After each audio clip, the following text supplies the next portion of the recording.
வெட்கம் தடுக்கவில்லை. இந்த வெட்கம் நபியவர்களை சில விடயங்களை விட்டும் தடுக்கவில்லை.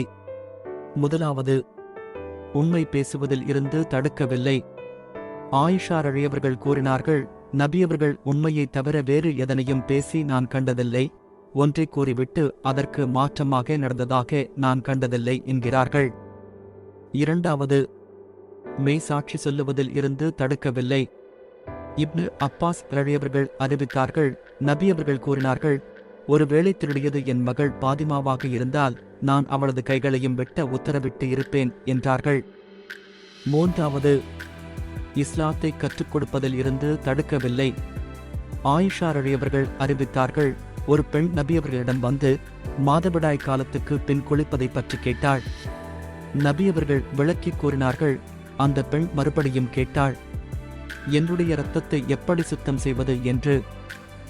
நபியவர்கள் தனது கூச்ச சுபாவத்தின் காரணமாக இந்த கேள்விக்கு பதிலளிக்க சங்கடப்பட்டார்கள்.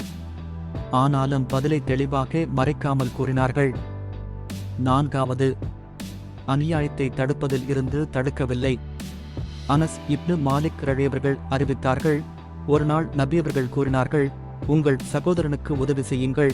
அவர் அநியாயக்காரனாக இருந்தாலும் சரி, அநியாயத்தால் பாதிக்கப்பட்டவராக இருந்தாலும் சரி. உடனே ஒருவர், அல்லாஹ்வின் தூதரே, அநியாயத்துக்கு உள்ளானவருக்கு உதவி செய்யலாம், அநியாயக்காரனுக்கு எப்படி உதவி செய்வது என்று கேட்டார்.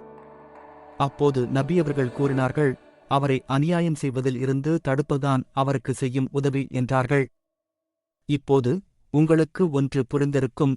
அது என்னவென்றால், நபியவர்களுடைய அதீத வெட்கம் இஸ்லாத்தை பின்பற்றும் விடயத்தில் அவர்களை தடுக்கவில்லை என்பதனை.